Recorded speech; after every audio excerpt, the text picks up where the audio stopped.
And welcome back, everyone, to the Pokémon UNITE World Championships. I'm Zoinks, she's Dandelion. You're not going to see much of us because the draft is actually already ready between our semifinalists. It's going to be XoraTigersGaming versus Fusion for a spot in Grand Finals and the last chance to make it to that possibility of becoming a world champion. So up until this point, we can say that this is the toughest matchup these two teams are going to be going up against. And if they manage to best this, Fennel is waiting for them in that grand final. And look, let's be realistic. I don't think anyone is going to be super excited to play a Fennel. But look, you want to be a champion, you have to beat the best of the best. So XoraTigers, this team came out of nowhere for a lot of people. No one really expected them to be such a top contender, but look at them. Top 4, they have beaten Zeta, one of the favorites in the tournament as well. So if they can take them down, is Fusion the next one to potentially go down, or will Fusion continue their win streak? Yeah, I don't know. I mean, both of these teams can now earn the title of like the Japan Titan Slayers, right? I mean, Fusion taking down at that point Kabi-chans in the grand finals of Aos Cup, and now XoraTigersGaming taking down now Zeta Division in that top 4 spot. So, or sorry, top 8. Moving into that top 4. And this draft being very interesting so far. This opening draft, I'm looking at a lot of extremely powerful Pokemon on the side of XoraTigers, whereas for Fusion, they're playing it safe. Defender, supporter, and the fact that they had the Buzzwole, I think Fusion with the Buzzwole, they have managed to really use this Pokemon to its maximum potential, and it's a great brawler against some of these squishies. Whoa, okay, we got Snorlax locked in for Ward. Wow. Very interesting. I mean, a defender that has essentially no pick rate whatsoever in our tournament. Ward does have some stats on it, so clearly in some of the off-broadcast games, XoraTigersGaming were bringing it out to play. But it will be that Scyther pick locked in for Fusion. They love these bug types, specifically Anemo. Yeah, Anemo's fantastic Scyther. I love the way that he plays this Pokemon. Very sharp with his decision making, especially when he's trying to go for a particular target. And Sabine, this man's got to be shaking in his booth right now thinking, oh gosh, where is Anemo going to be? But I think even the Buzzwole is going to be a potential Pokemon that will try to dive him as well. Yeah. Now, I have questions, just like you, right? This Snorlax coming out from Ward. We know Trevenant's still in the pool. We still have Mamoswine in the pool as well. Why Snorlax in this particular matchup? Are they maybe trying to do something like a little cheeky invade? Oh, they definitely could. We don't see any movement speed items from the Snorlax, nor in X speed. Usually we'd see something like that from an invading Snorlax. Yeah. The decision to me seems to lead into an early game laning phase decision. Snorlax and Inteleon are both notorious for their last hit secure, even in the early moments of the game. Specifically, Sobble, unbelievable secure for just being a first stage evolution, and Snorlax's tackle is both a great secure option and early game crowd control. This is going to be awesome for them in the bottom path. Xynus has been known to make this Chandelure work despite having tough matchups and a slow game, early game is Litwick. Well, that's going to be a tough bit of competition. Yeah. Just like this match is going to be, Danley. Let's get into it. Game number 1 of XoraTigersGaming and Fusion. Oh boy, this is going to be an absolute treat of a matchup. And just taking a look at the lane so far, nothing too crazy. Not looking at any invades either, so it's going to be a very clean matchup. Or maybe we're going to be seeing some cheeky stuff from Kia, thinking about it, but instead wanting to press the attack there with tempo, just trying to do what they can there onto Jong. Slow down this little Charcadet, and if possible, prevent the evolution. And Buzzwole, best bully to do so. Yeah, this is one of the first times we've seen Charcadet in path, and honestly, it doesn't do too bad. A decent amount of secure options, but it's going to be tempo, starting things off with a bit of momentum. That Buzzwole dealing that damage. You see that blinking gauge below their HP bar. Their Beast gauge is full. The next Fell Stinger they land will do tremendously more damage than the base attack. Yeah, so both teams just going to disengage for now. Reset, maybe reconsider what they're going to do. We do have the Scyther up there, so Anemo ready to assist if they want to try and push the issue in that top lane. And it's definitely going to happen, especially when we do have the Swablu and Altaria pop in. So Anemo ready to secure this for the team. And here we go. They have come in, and yeah, Jong's like, guys, nah. Yeah. I want to live today. Yeah, Lava Plume not really going to take a lot of that experience, at least not in the face of a 3-team member of Fusion. In the top side, we do have the poor Chansey having to make an escape, but it will be a level 6 Scyther after a big score. Good early pressure from Fusion so far. Oh, if Kia steals this, that would be very bad, but unfortunately not going to be enough there. It looks like the Snorlax has come in, or trying to slow Kia down, but too speedy there on that Eldegoss. Meanwhile, Leafeon in the enemy central area and actually will be going down to Anemo. Quick feet, not quick enough for this Leafeon. The Scyther 1-0 in that speedster matchup. Yeah, Leafeon able to at least take the red buff, but Scyther taking that right back by knocking out that opposing Pokemon and transferring the buff over to it. So Anemo having a great start to this matchup, roaming all over the map, but that's going to make things tricky. Huge snipe shot from Subin. The second one does go wide, and that means Tempo getting this fight started, though, taking the fight up close and personal on this Buzzwole, and Chong will not be able to run. Tempo is creating tempo for his team. He is massive on this Buzzwole, just beating people down. And for XoraTigers, just the way that they've built up their entire composition, they don't really have anyone outside of that Snorlax that can stand toe-to-toe with that Buzzwole. So they're going to have to try and figure out a solution when it does come to dealing with tempo in those team fights. Yeah. Will it have to be Sabine with the potential pokes and prevent him from coming in himself? Or is it going to be some kind of burst potential? We don't know yet, but this Buzzwole is a problem for this team so far. All right, Emerald two-step will start things off with the KO. So XoraTigersGaming finally with a bit of wind beneath their sails. KO trying to defend the goal zone against 3, but that's a KO streak of 2 for this Leafeon. Wait, Fuel gets the work. Ghostfire versus Ghostfire right below the goal zone, but that will be 6 in, leaving this goal zone at 3. A small overall, but still breaking the goal. Zinus thought he was safe. He even stuck around as well. Very big loss for the team there to lose the Chandelure. Really don't want to lose your attacker there if possible. Have them just looking for that experience, but look at the Snorlax, the sleep onto Anemo. Beautiful, but love how Ward is doing such a diligent job in protecting Sabine. He understands how pivotal Sabine is in these fights, especially with the snipes, and oh my gosh, there's the follow-up from our from Jong, and he just comes in, triple KO, grabs everything, the buffs, the experience. How is XoraTigers so clean? I know, XoraTigersGaming finally getting a bit of momentum. A tough early start to this matchup with some early aggression of Fusion, but the response has been perfect. I love that Heavy Slam Yawn choice. Snorlax does have block, but that Yawn is an unbelievably long amount of stun. Especially Slam tying onto the Scyther, and of course the Yawn landing will extend that CC for up to about 3 seconds, which is so much for a very squishy Pokemon like Scyther to deal with. It's not even just Scyther. I think, you know, Tempo would have to be worried about being yawned himself. He cannot afford to be idle for his team. And I love how after noticing that this Buzzwole being a nuisance in the early game, constantly coming in with the attacks on that Leafeon, Emerald two-step every time it's off cooldown, just to slow down the progression of that Buzzwole. So Tempo not really holding that same level of power he had in that early game anymore. Yeah, and again, we're starting to see this Leafeon dominate this tournament, but now without that Comfey pocket that we've seen so popularized, which does mean that Blissey can kind of support the entire roster. If they need the Blissey since that Sarilege, they can. Big Heavy Slam, but doesn't land on anybody. But a check button plus Power Nap is going to land a couple of stuns. Very nice work from Ward on this Snorlax pick.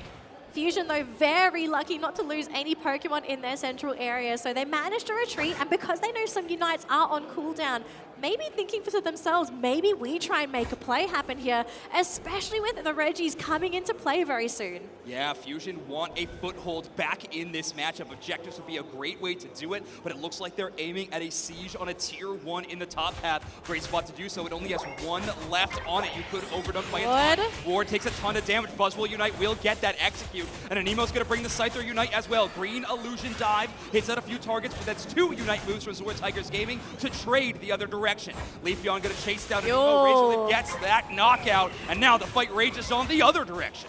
Man, that Bliss Assist makes it so difficult for Anemo to try and go for the snipes, but look at that! Oh my gosh, the Unite, the catch onto the Leafeon, and the Midnight Ignite as well. Snorlax is back into the fight though, Ward providing assistance, Jong doing quite a bit himself, taking out the support.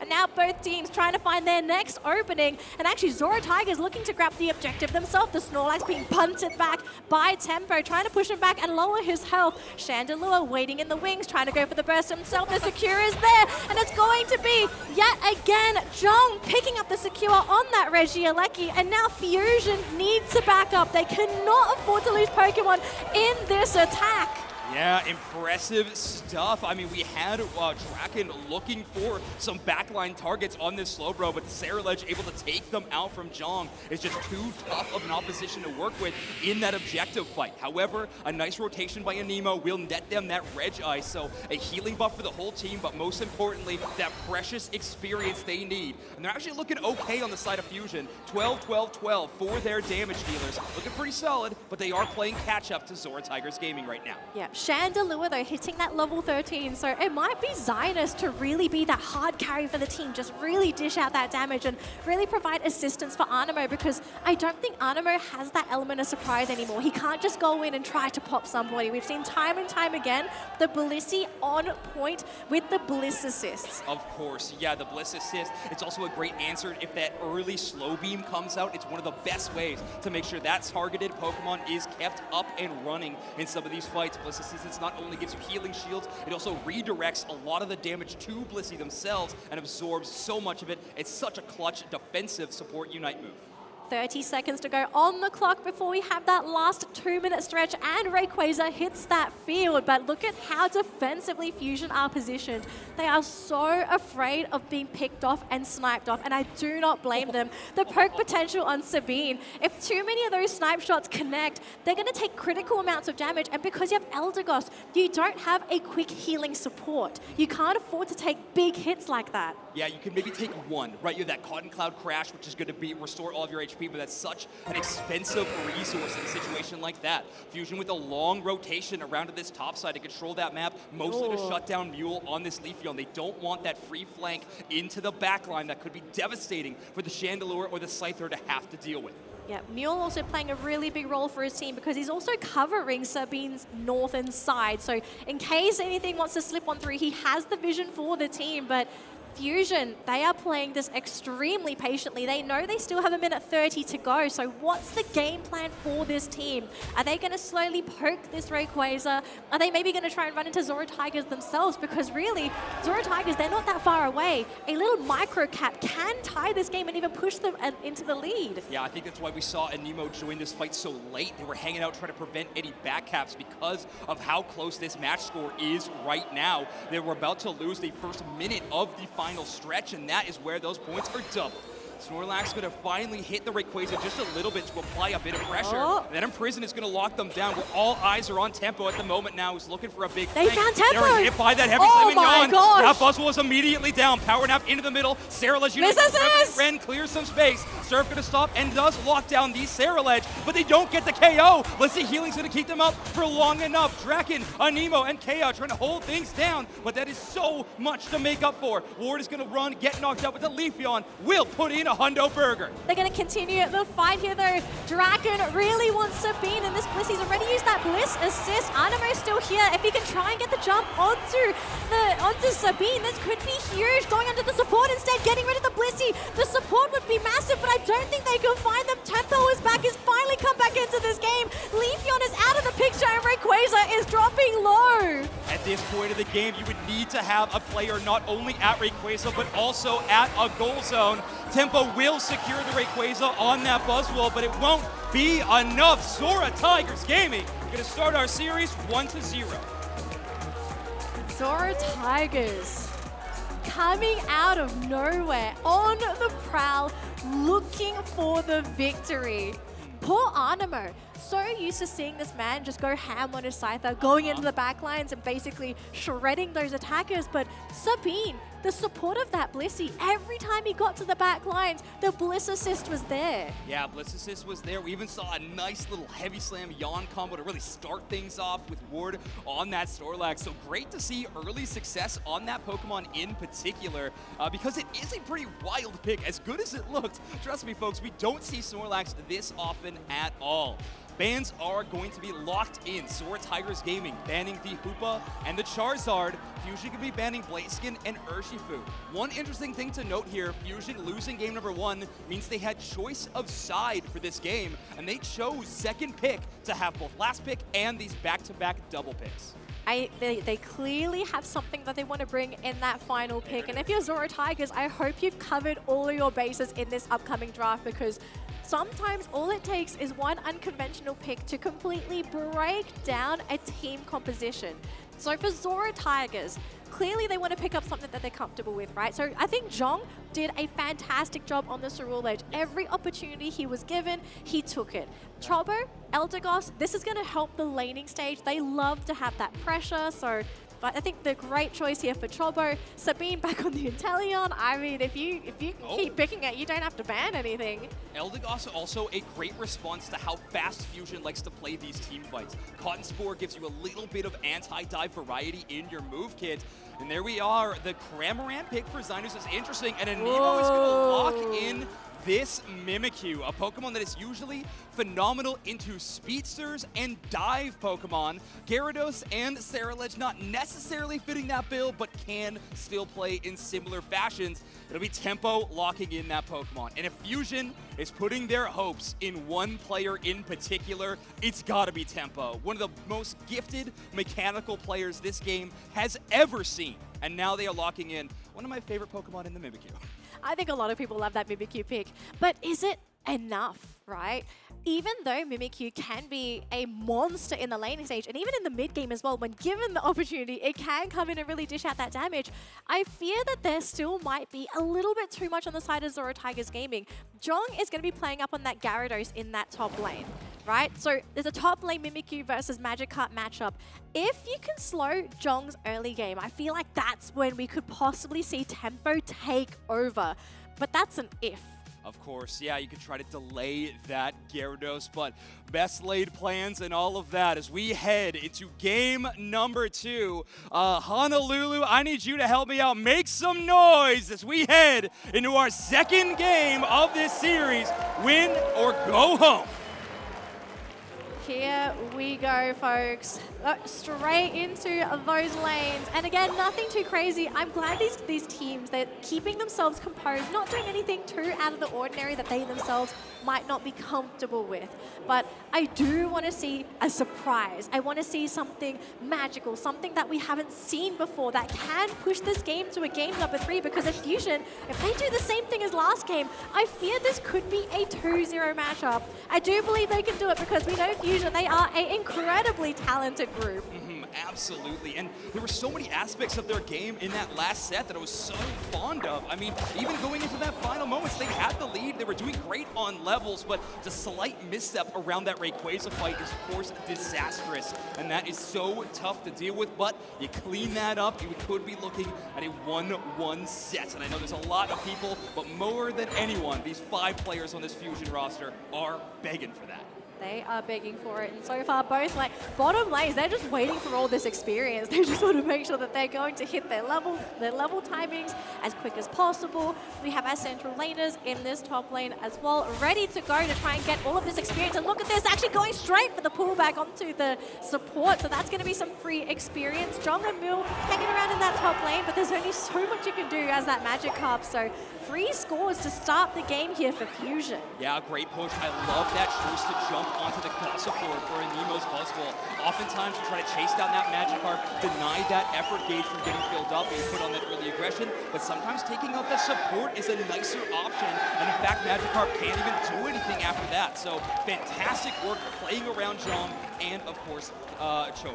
And we are looking at an 8-minute evolution as well, so definitely not the fastest Gyarados we have seen in the tournament thus far, which is what Fusion want. They don't want Zhong to snowball off the bat, because we've seen what happens with Gyarados is when given the early evolution. And actually mid lane, we're seeing another battle here as one of the supports already taken down for XoraTigers, and they're going to keep chasing for that Cramorant. It's going to be 2 for 1 so far. Looks like the Snorlax setting up for the team as well. Does Buzzwole, Anemo can't find that opening, instead pulled back and going to be shut down as well. XoraTigers, they're fangs are out. XoraTigersGaming gonna reduce this goal zone just to 8 after that play. I mean, clinical how they took down those targets Tempo. one by one. Tempo. With that play rough is in pretty deep, and of course that slap shot's gonna hurt. I don't think we see them make it back to the goal zone, but with the Blissey assist, they might be able to push this fight a little bit further. Play rough gives you invulnerability frames, so able to avoid a lot of damage, but not when you're not using it. What a shot from Subin!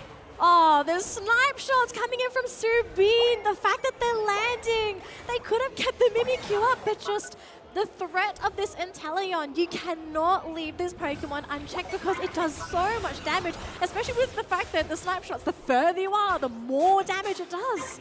Exactly. Being on the receiving end of those things is not something I would wish upon my worst enemy, Spraggus. But I would not wish that upon them, of course. Kea takes a bit of damage, has to defend this goal zone, but they're going to have the help of the Regirock buff their teammates got in the bottom path. Tempo trying to defend this goal zone, tougher to do with that play rough since it is, in fact, single target. Shadow sneaks onto Subin, but it's not enough. Regieleki will land, and XoraTigersGaming are going to be racking up these Eos energy scores. Racking up the Eos energy, getting the experience as well, but they're not too far ahead. Fusion are actually doing a really great job keeping up with the macro. We haven't seen a lot of Zinus in this match, and it's mostly because he has just been hunting all those wild Pokemon to make sure that he's able to stay toe-to-toe with XoraTigers in the level department. The rest of the team, they are trying to hold the fort here, and we do have that Slowbro and the Buzzwole. Mimikyu there with the Unite, they do get Sabine, so there's going to be no more Slime Shots, as well as the Eldegoss, so two of the backbone of this composition down and out, and even the Gatling Gold missile comes out as well. XoraTigers, they may have finally been halted. Yeah, Fusion get a foothold as they take down a few targets. My favorite play in that entire match is from Tempo in that engage. They use the Unite move so early to lock down that Inteleon. A lot of people like to wait for a big Unite move or something that you could shut down, but in fact, sometimes just forcing a fight to be 5v4 is so much better for your team. Great call by Tempo. They might be pretty low level in this matchup right now, but they're starting to catch up. They can absolutely catch up, especially if they can keep coming up with those very crafty plays. Play with XoraTiger's feelings and really coax out the backline, put them into a more manageable position. I love the fact that after that one fight, Fusion, they are hunting. They're not going to sit passively on their heels. They're looking for more, and they want to do this because they want that map control. They want XoraTigers to not feel safe. Yeah, I like this play from Fusion. They read the Regieleki play by XoraTigersGaming, and they're going to all rotate towards the bottom path. Chobo is going to attempt to defend that goal zone, but held by a telekinesis from Draken is going to be just enough to rein in these points, and that's a tier 2 goal zone broken. Fusion now going to have time to recall and defend against this Regieleki. No worse for wear.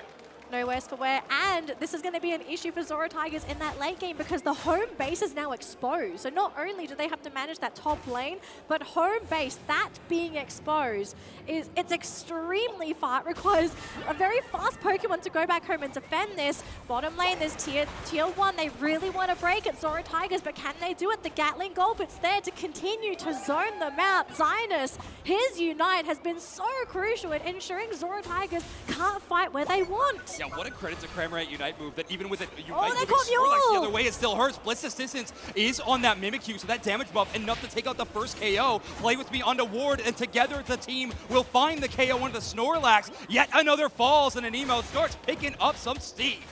Fusion, they are smelling that game number 3. They are feeling it, and they are looking like they could very easily take this game, as they have won the past couple fights very convincingly as well, especially with the way that they are picking off XoraTigers.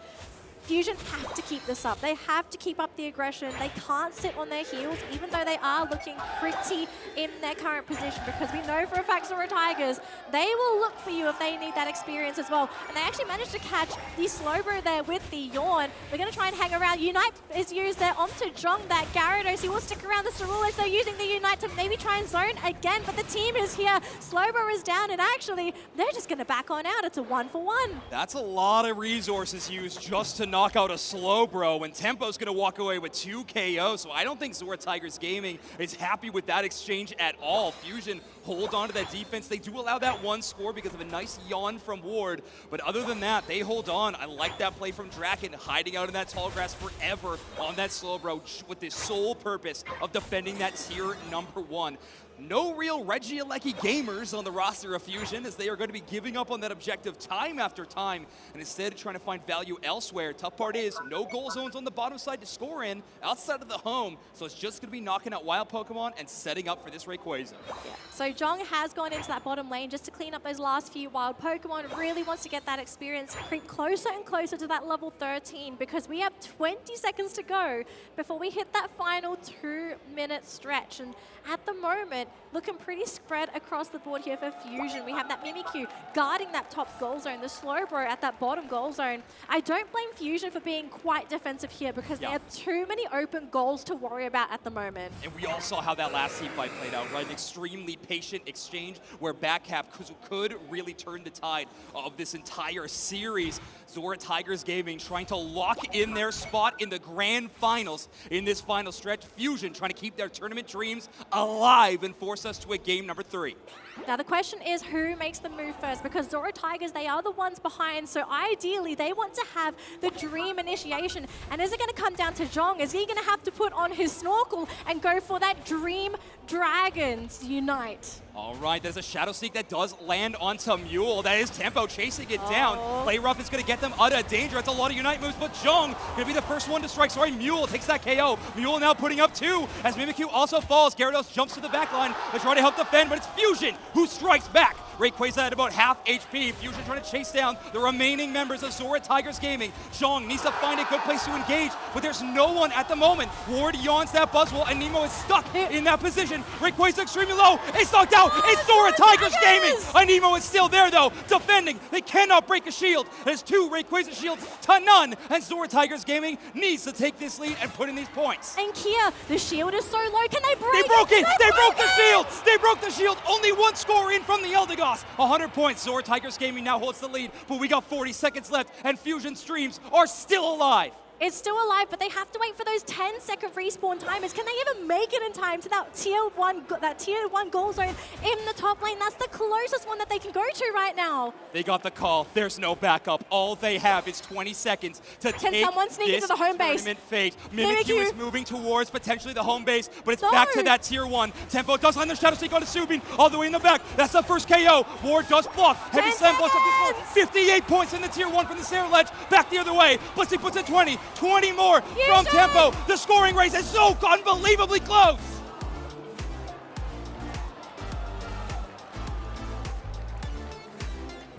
I am stunned with XoraTigersGaming reacting like they do. I have to imagine that is going to be it. And 389, XoraTigersGaming eliminate Fusion, handing them their first tournament loss of the entire season.